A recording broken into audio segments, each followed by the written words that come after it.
Hey there. Subscribe to my channel and also press this bell icon so you can get latest video notifications. अस्सलामुअलैकुम। इस video में मैं share करूंगी कि आपने एनटीएस फॉर्म की क्यूरी आपने ऑनलाइन कैसे सबमिट करनी है, किस तरह से क्यूरी फॉर्म ऑनलाइन फिल करना है अपने फ़ोन पर, और अगर आपका सेंटर कोई और है, सेंटर चेंज करवाना चाहते हैं तो वो आपने ऑनलाइन क्यूरी किस तरह से फॉरवर्ड करनी है। एनटीएस में समटाइम हम जो सेंटर सिलेक्ट करते हैं तो जब हमारी स्लिप आती है तो यूजुअली वो सेंटर चेंज भी होता है, लाजमी नहीं है जो हमने सिलेक्ट किया हो फॉर्म फिल करते वक्त वही हो। तो उस सेंटर को चेंज करने के लिए हमने क्यूरी किस तरह से फॉरवर्ड करनी है। एनटीएस की जब भी स्लिप आती है तो उसमें कुछ स्पेसिफिक टाइम दिया जाता है, उस टाइम के अंदर अंदर हम क्यूरी फॉरवर्ड कर सकते हैं। वो मैक्सिमम 1 वीक का टाइम होता है, उसी में हम अपनी क्यूरी फॉरवर्ड करते हैं। डिफरेंट रीजंस हैं क्यूरी फॉरवर्ड करने के और उनके क्राइटेरिया भी डिफरेंट है। सेकंड क्राइटेरिया यही होता है कि एक क्यूरी फॉर्म जो है एनटीएस का उसको हम डाउनलोड करें, उसको फिल करें और उनका जो ईमेल एड्रेस है वहाँ पे फॉरवर्ड कर दें। मैंने अपने चैनल पे ऑलरेडी कुछ वीडियोस रिकॉर्ड की हैं कि अगर एनटीएस जॉब एप्लीकेशन रिजेक्ट होती है तो आपने उसके लिए किस तरह से क्यूरी फॉरवर्ड करनी है।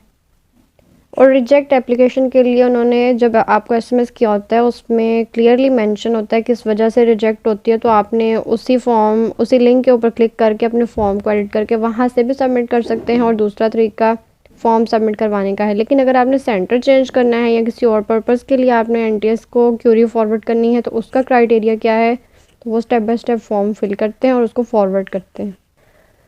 उसके लिए आपने गूगल पे जाना है, एनटीएस क्यूरी फॉर्म लिखेंगे तो NTS query form PDF form में एक अवेलेबल है, आपने इसको क्लिक करना है और डाउनलोड करना है। एक पीडीएफ फॉर्म में फ़ाइल आपकी डाउनलोड हो जाएगी। ये पीडीएफ फाइल डाउनलोड हो चुकी है। अब यहाँ पे देखिए डिफरेंट रीजंस हैं कि अगर आपका नेम मिसिंग है लिस्ट में, वेबसाइट में, तो भी आप इसी फॉर्म को यूज़ करके क्यूरी फॉरवर्ड कर सकते हैं। अगर नेम आपका रिजेक्टेड लिस्ट में है तब भी यही फॉर्म यूज़ होगा। अगर रिज़ल्ट कार्ड रिसीव नहीं हुआ या फिर आप अपना फादर्स एनआईसी या फिर किसी भी चीज़ के नेम वगैरह के स्पेलिंग रॉन्ग लिख दिए हैं या फिर टेस्ट फील्ड चेंज करनी है या फिर रीचेकिंग करवानी है और अगर कोई अदर डिटेल है तो आपने इस कॉलम पे क्लिक करके यहाँ पे डिटेल मेंशन करनी है।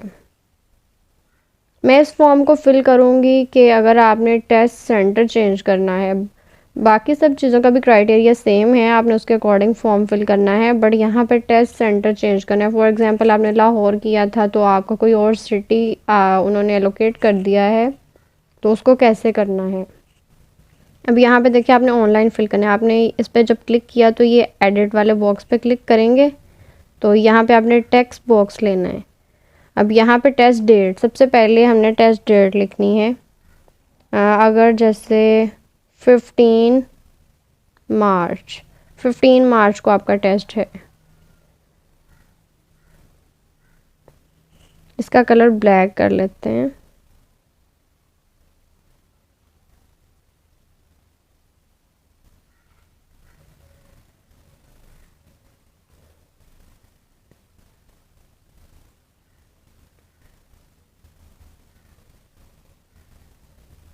अगर आप लैपटॉप से करेंगे तो ज़्यादा इजी रहेगा, वहाँ पे हम फ़ॉन्ट को स्मॉल साइज़ में कर सकते हैं इजीली। यहाँ पे थोड़ा सा डिफ़िकल्टी होती है सेल से। अब अगेन यहाँ पे आपने टाइटल लिखना है, टेस्ट टाइटल, तो अगेन टेक्स्ट लेना है। टेक्स्ट बॉक्स लिया और यहाँ पे एडमिन ऑफिसर, फॉर एग्जांपल अगर आपने एडमिन ऑफिसर के लिए अप्लाई किया था तो उसी का अगर आपने चेंज करना है तो फिर एडमिन ऑफिसर लिखेंगे।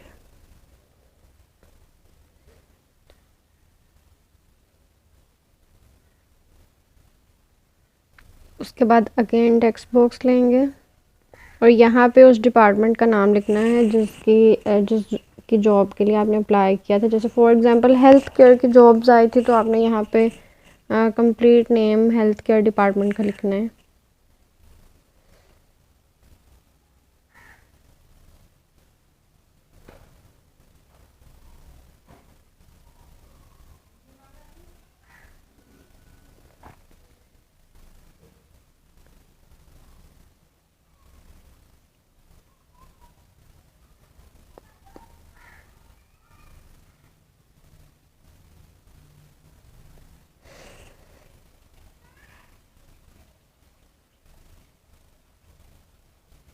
अगेन टेक्स्ट बॉक्स लिया और कैंडिडेट नेम,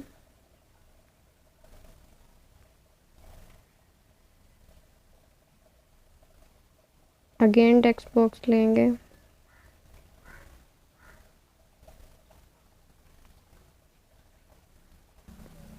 और फादर नेम, इसी तरह CNIC और कॉन्टैक्ट के लिए टेक्स्ट बॉक्स।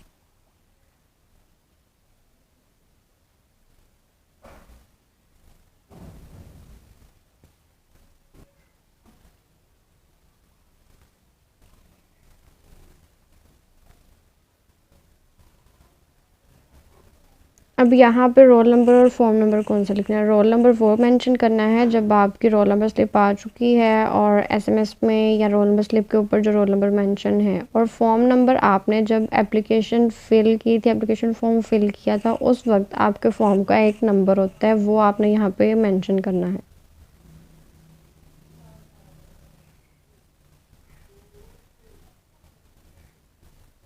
अब यहाँ पे आपने उसको चेक बॉक्स करना है जो आपका रीज़न है। मैंने क्योंकि ये क्यूरी फॉरवर्ड की है, करनी है कि हमने अपना टेस्ट सेंटर चेंज करना है, तो यहाँ पे क्योंकि वो वाला कॉलम में नहीं है, तो if any other given detail, तो मैं इसको चेक बॉक्स करूँगी। इसके लिए आप सिंपली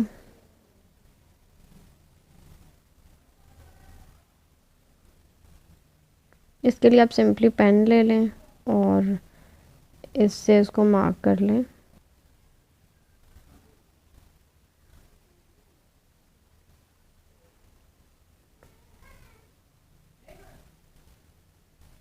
और यहाँ पे डिटेल लिखने के लिए आप अगेन टेक्स्ट बॉक्स ले लें और यहाँ पे कंप्लीट आपने डिटेल लिखनी है कि किस पोस्ट का कौन सा पेपर है और टेस्ट सेंटर आप कौन सा चेंज करवाना चाह रहे हैं। अब डिटेल यहाँ पे मैंने अपने अकॉर्डिंग लिखी है, आप इसको अपने अकॉर्डिंग लिखेंगे। वही सिंपल टेक्स्ट बॉक्स लिया, उसका साइज सेट किया है यहाँ से। अब यहाँ पे आपने सिग्नेचर करनी है। सिग्नेचर के लिए भी आपने सिंपली या तो पेन से कर सकते हैं, पेन लेके, या फिर टेक्स्ट बॉक्स से आप कर सकते हैं। मैंने सिंपल टेक्स्ट बॉक्स लिया है और इसको ये देखिए इस तरह से सिग्नेचर इस जगह पे एडजस्ट करते हैं।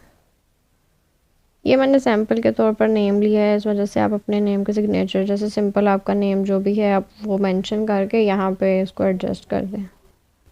अब आपने इसको सेव कर देना है। सेव एज करेंगे, क्यूरी फॉर्म,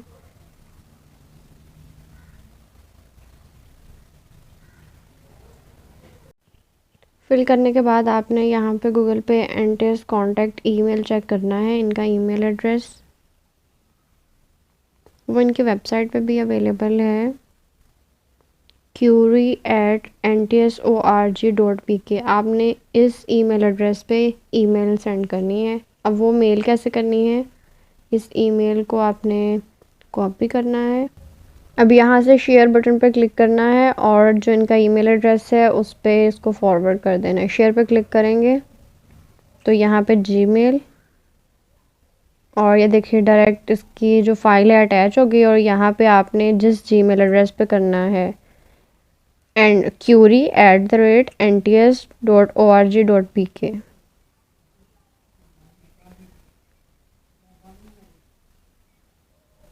यहाँ पे आप कुछ मेंशन करना चाहते हैं तो कर सकते हैं, अदरवाइज ज़रूरत नहीं है क्योंकि फॉर्म कम्प्लीटली फिल। अब यहाँ पे सिंपली आपने सेंड बटन पे क्लिक कर देना है और आपकी एप्लीकेशन सेंड हो जाएगी। अगर आप मेल नहीं करना चाहते तो ये इनका नंबर है, इस पर आप ऑनलाइन क्यूरी इनको कॉल करके भी करवा सकते हैं रजिस्टर, और इसके अलावा आप इस एड्रेस पे TCS भी कर सकते हैं। आपने यही फॉर्म डाउनलोड करना है, उसको पेन से फिल करना है, साथ अपनी एप्लीकेशन फॉर्म अटैच करना है और आपने इनके इस एड्रेस पे TCS कर देना है। जैसे ही आप क्यूरी फॉरवर्ड करेंगे विद इन 1 to 2 डेज़ आपको SMS रिसीव हो जाएगा। Thank you for